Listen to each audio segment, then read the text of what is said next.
RSS Rashtriya స్వయం సేవక్ సంఘ్ 100 సంవత్సరాలు పూర్తి చేసుకున్న సందర్భంగా ఈ 100 ఏళ్లలో శాఖోపశాఖలుగా విస్తరించినటువంటి దేశవ్యాప్తంగా విస్తరించినటువంటి ఆర్ఎస్ఎస్ అనేటువంటి కల్పతరువు, ఇప్పుడే ఈ పుస్తకం మీద వారు ఆర్ఎస్ఎస్ని కల్పతరువుతో పోల్చారు.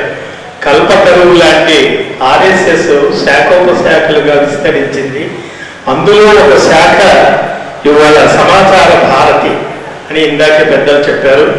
సమాచార భారతి భాగ్యనగరం ద్వారా ఈ సందర్భంగా ఈ కార్యక్రమాన్ని ఏర్పాటు చేయటం, మనమంతా ఇక్కడ సమావేశం కావటం, ఈ సమావేశానికి వేదికపై ఉన్నటువంటి పెద్దలు, ప్రధాన వక్తలు, తెలంగాణ ప్రాంతీయ ఆర్ఎస్ఎస్ తెలంగాణ ప్రాంత కార్యకారిణి శ్రీ రాంపల్లి మల్లికార్జున గారు గౌరవనీయులు, అలాగే ఆర్ఎస్ఎస్ ప్రాంత ప్రచార ప్రముఖులు శ్రీ కట్టా రాజగోపాల్ గారు, సమాచార భారతి అధినేత ఉన్నత విద్యావేత్తలు, ఇందాకే వారి ప్రొఫైల్ చదివినప్పుడు వారు యూజీసీలో రకరకాల హోదాల్లో పనిచేసినటువంటి ఒక ఉన్నత విద్యావేత్త డాక్టర్ జి గోపాల్ రెడ్డి గారు, సభలో ఉన్నటువంటి పెద్దలు, మిత్రులు, సోదరిమణులు అందరికీ హృదయపూర్వకంగా నమస్కరిస్తూ, నాకు చాలా సంతోషం కలిగించే విషయం ఏంటంటే యూత్ ఇక్కడ ఎక్కువగా ఉండాలి. కాబట్టి యువతరం బాగా కనిపిస్తున్నారు. మేము రోజు ఏవో ఒక రకమైన సభల్లో మాట్లాడుతూ ఉంటాం. ఆ సభలకి 50-20 ఏళ్ళు దాటిన వాళ్ళే ఎక్కువగా వస్తూ ఉంటారు. రకరకాల సభలు, సాహిత్య సభలు, సంస్కృతి. కానీ ఇవాళ ఒక ప్రముఖమైనటువంటి సందర్భం, అది ఆర్ఎస్ఎస్ 100వ జయంతి ఉత్సవాలు.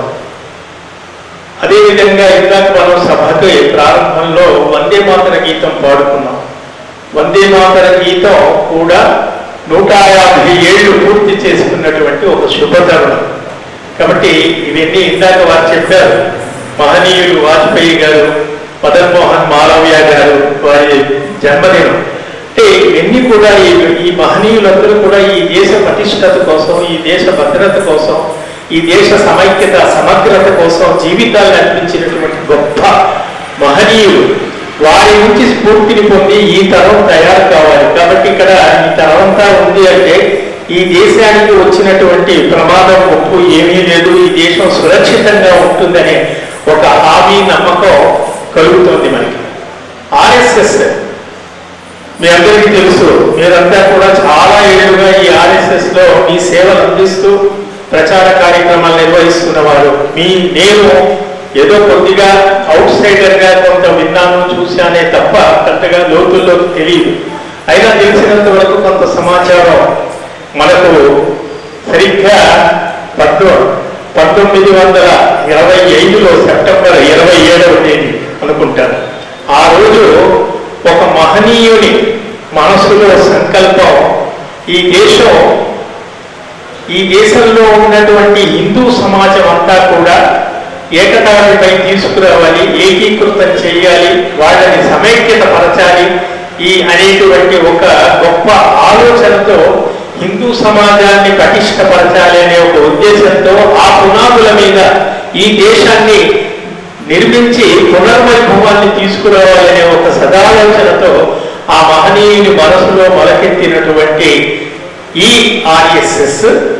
ఆ మహనీయుడు ఎవరో కాదు, డాక్టర్ మీ అందరికీ తెలుసు, డాక్టర్ కేశవ్ బలిరామ్ హెడ్గేకర్ గారు ఆ రోజు స్థాపించినటువంటి ఆర్ఎస్ఎస్ సంస్థ ఇవాళ 100 ఏళ్ళు పూర్తి చేసుకుంది. ఆయన ఏ ముహూర్తంలో ఆ పేరు పెట్టారో కానీ రాష్ట్రీయ స్వయం సేవక్ సంఘ్, అది చాలా యాప్ట్ గా ఉంది. రాష్ట్రీయ అంటే మన దేశం, మన రాష్ట్రం. స్వయం సేవక్ అంటే ఈ దేశంలో పుట్టినటువంటి ప్రతి పౌరుడు కూడా స్వయం సేవక్ అంటే సెల్ఫ్ గా తాను తన ఇంటిని తను ఎలా ఉద్ధరించుకుంటారో అలా ఈ ప్రతి వ్యక్తి కూడా తన దేశాన్ని తన ఇంటిగా భావించి, ఇల్లు మనం లేవగానే ఇల్లుని ఎలా శుభ్రం చేసుకుంటాం, ఎలా బాగు చేసుకుంటాం, ఎలా ఇల్లుని అవసరాన్ని అభివృద్ధి చేసుకుంటామని వ్యక్తి నుంచి ఒక సమూహం దాకా ఆలోచన తీసుకెళ్ళడానికి స్వయం సేవక్ అని ప్రతి వ్యక్తి కూడా ఒక సేవకుడే. ఎవరికి సేవకుడు? ఈ దేశానికి, ఈ దేశ మాతకి, ఈ సమాజానికి, ఆ భరత మాతకి. కాబట్టి అట్లాంటి ఆలోచనతో ఆయన పేరు కూడా స్వయం సేవక్ సంఘ్. సంఘు అంటే సంఘటితం కావడం, ఏకీకృతం కావడం. మనలో మనమంతా కూడా ఒక కుటుంబంగా, వసువైక కుటుంబంగా జీవించాలనే ఒక సదాలోచనతో పెట్టినటువంటి ఒక గొప్ప సంస్థ ఆర్ఎస్ఎస్. అయితే ఈ 100 ఏళ్లలో ఆర్ఎస్ఎస్ ఎన్నో ఒడిదుడుకులను ఎదుర్కొంది, ఎన్నో అవరోధాలను ఎదుర్కొంది. ఈ అవరోధాలను అధిగమించి కూడా ఇవాళ 100 ఏళ్ళు పైకి వచ్చి ఒక శిఖరం పైన నిలబడి ఒక కీర్తి పతాకాన్ని ఎగరవేస్తుంది అంటే అదంతా కూడా ఈ దేశ ప్రజల యొక్క దేశం పట్ల ఉన్న వాళ్ళ యొక్క భక్తి, గౌరవం అనే చెప్పుకోవాలి. అటువంటి సంస్థను మనం ఇవాళ స్మరించుకుంటున్నాం. ఇది చాలా గొప్ప విశేషమైనటువంటి, బహుశా ఏ దేశంలో కూడా ఇలాంటి సందర్భం ఉండకపోవచ్చు, కానీ మన దేశానికి ఉన్నది. ఆ రోజు ఆయన కన్న కళలు ఏమిటంటే అది చాలా విస్తరించింది. ఆ డేటా అంతా నా దగ్గర ఉంది. అది ఎలా విస్తరించింది? ఆ రోజు ఆయన ప్రారంభించినప్పుడు ఏదైనా ఒక పని చేసినప్పుడు ఒక అడుగుతోనే మొదలవుతుంది. ఒక అడుగు కొన్ని 100 అడుగులు, 1000 అడుగులు, లక్షల అడుగులు, కోట్ల అడుగులు వెళ్ళినప్పుడే మనం ఆ గమ్యాన్ని చేరుకోగలుగుతాం. అటువంటి మొదటి అడుగుతో ప్రారంభమైన సమాజం ఇవాళ ఆయన మొదట్లో దైనందిన శాఖ అనే ఒక పద్ధతిని ప్రవేశపెట్టారు. ఇది నాకంటే మీకు బాగా తెలుసు.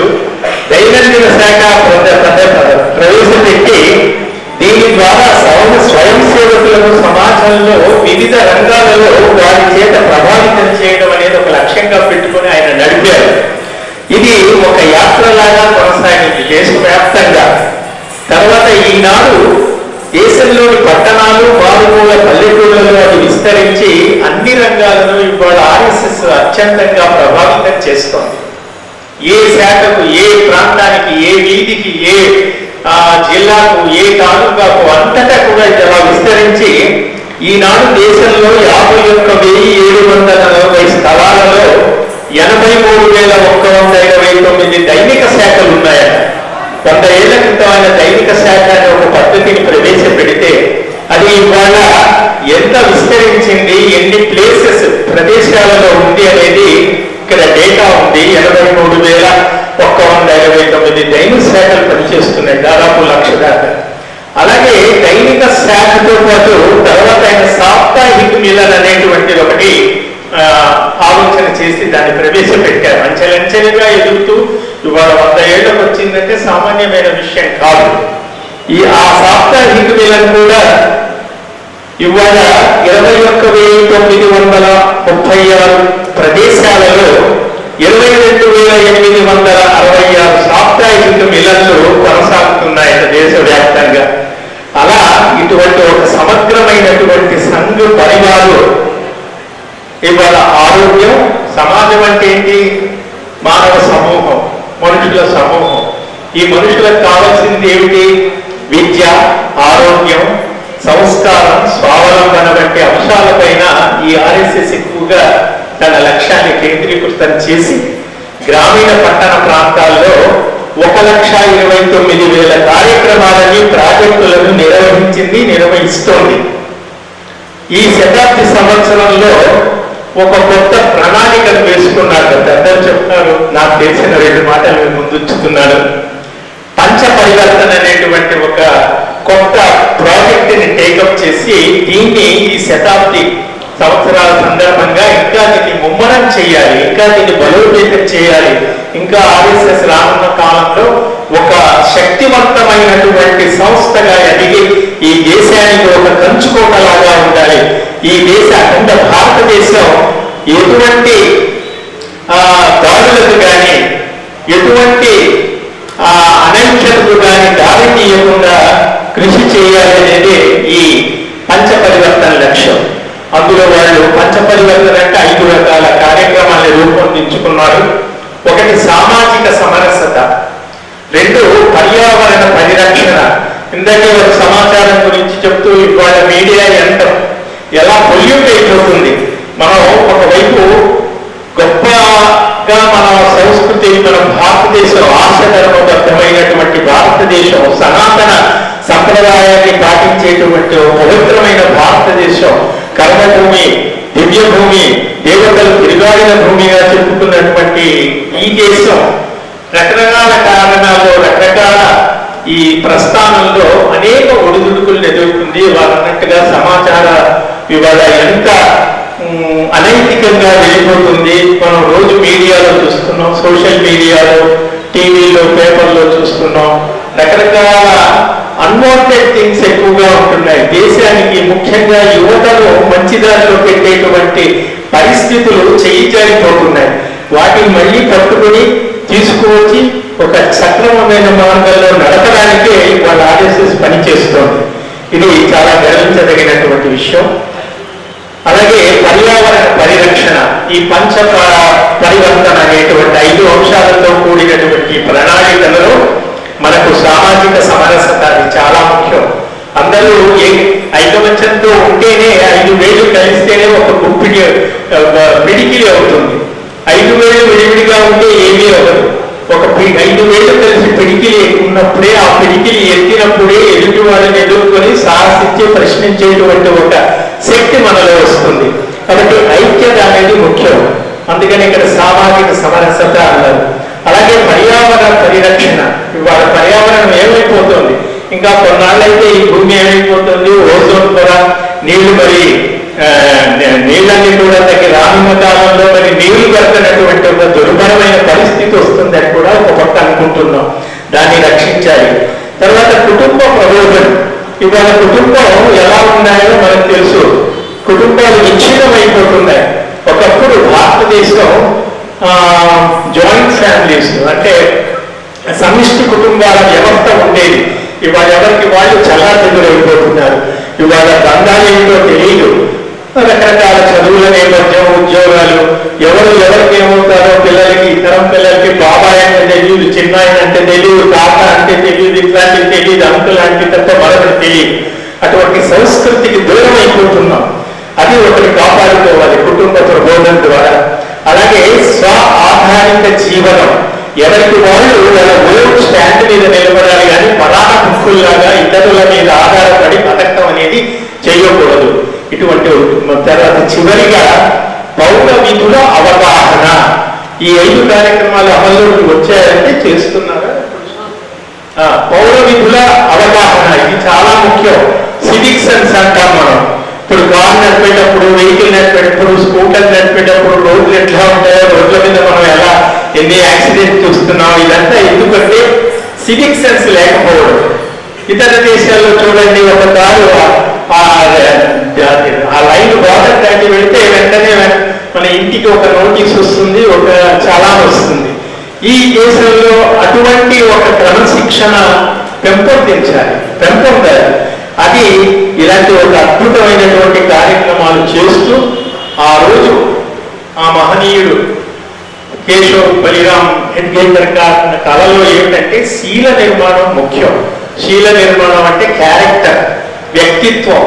ఆ క్యారెక్టర్ శీల నిర్మాణం కోసం ఆయన బేసిక్ దాంట్లో ఉన్నటువంటి మౌలికమైనటువంటి ధాతు ఏమిటి అంటే శీల నిర్మాణం. మనిషి బేసిక్ గా ఎవరికి వాళ్ళు క్యారెక్టర్ని పెంచుకునేవారు. నేనేమిటి, నేను ఎదుటి వాళ్ళకి ఏం చేస్తున్నాను, తనను తాను ప్రశ్నించుకుని ఎదిగితేనే ఈ దేశం, ఈ మన జాతి, హైందవ సమాజం బాగుపడుతుందని ఆలోచించినటువంటి దిశగా ఈ 100 ఏళ్ల ప్రస్థానం కొనసాగించడం అనేది చాలా సంతోషకరమైన విషయం. చివరిగా ఒక మాట చెప్పి ముగిస్తాను. నాకు ఇచ్చిన టైం నేను అతిక్రమించానేమో, 10 నిమిషాలు అన్నారు. అయితే ఒక మాట ఏంటంటే, భారతదేశం అనగానే ఇతిహాసాలు చూస్తే రామాయణ, భారత, భాగవత. రామాయణంలో వాల్మీకి మహర్షి యుద్ధకాండలో రాముడి చేత ఒక మాట అనిపిస్తాడు. చాలా మందికి తెలిసి ఇందులో పెద్దవాళ్ళు అంటున్నారు. మామూలుగా మనం కూడా వేదికల మీద ఎక్కినప్పుడు జననీ జన్మభూమిష్ట స్వర్గాదపి గరీయసి అంటాం. జననీ జన్మభూమిష్ట స్వర్గాదపి గరీయసి అని అందరం వేదికల మీద చెప్తాం. దాని అర్థం ఏమిటంటే పుట్టిన ఊరు, పుట్టిన దేశం, కన్న తల్లి, గొప్పది, అంతకంటే మించిన స్వర్గం మరి ఏమీ లేదు అనేది దాని తాత్పర్యం. కానీ అది ఏ సందర్భంలో ఎందుకు చెప్పారు అనేది, అది ఎక్కడున్నది అనేది చాలా మందికి తెలియకపోవచ్చు. అదేమిటంటే రామాయణంలో యుద్ధకాండలో శ్రీరామచంద్రుడు రావణాసురుణ్ణి సంహరించిన తర్వాత సీతాదేవిని తీసుకొని అయోధ్యా నగరానికి తిరిగి వచ్చేటప్పుడు రామ లక్ష్మణులు ఇద్దరు కూడా ఆ యుద్ధంలో ఉంటారు కదా. తిరిగి వచ్చేటప్పుడు లక్ష్మణునికి ఒక్కసారి ఆ లంకా నగరాన్ని చూసేటప్పటికి లంక అంతా కూడా స్వర్ణమయం. కాబట్టి అపి స్వర్ణమయీ లంక నవే రోచతే లక్ష్మణ జననీ జన్మభూమిష్ట స్వర్గాదిపి గరీయసే అనేది అసలు శ్లోకం. ఆ పై 2 లైన్లు మనం ఎక్కువగా చెప్పం, ఇవి మాత్రమే స్పీకర్స్ వేదికల మీద మాట్లాడుతుంటారు. అక్కడ ఏంటంటే ఆ రావణాసురుడు చాలా గొప్ప వీరుడు, అన్నీ చేయించి ప్రపంచంలో ఉన్న సంపదనంతా కొల్లగొట్టుకొచ్చి లంకను ఒక బంగారంతో నిర్మించబడినటువంటి లంక, ఆ బంగారమయమైనటువంటి లంకా నగరాన్ని వదిలి నేను అయోధ్యకి రావాలి అని నాకు అనిపించడం లేదు అని లక్ష్మణుడు అంటాడట. లక్ష్మణుడు లాంటి వాడే అట్లా అన్నాడు. అంటే మనం ఒక్కసారి అమెరికా వెళ్తే మళ్ళీ తిరిగి వచ్చి మన ఊరు జగిత్యాలలో మరి ఇంకే ఊరు నిజామాబాద్ ఆదిలాబాద్కి ఇంటి అక్కడ వచ్చి అక్కడ బాగా బతికి ఇక్కడ వచ్చి ఉండాలి అంటే మనసు ఉంటుంది కదా. అట్లా అయితే లక్ష్మణుడు అన్నట్ట, నాకు లంకానగరం వదిలిపెట్టి రావాలని లేదు, ఎందుకంటే వాళ్ళు జయించారు. ఇప్పుడు లంకకి మీరే రాజులు కావచ్చు, కానీ విభీషణుని రాజు చేశాడు, అది వేరే విషయం. నేను ఇక్కడ లంకలో ఉండిపోతాను, నువ్వు వదినను తీసుకుని నువ్వు అయోధ్యకి వెళ్ళిపో అన్నట్ట. అప్పుడు రాముడు అన్నట్ట, నువ్వు చాలా తప్పు మాట మాట్లాడుతున్నావు, అది కరెక్ట్ కాదు.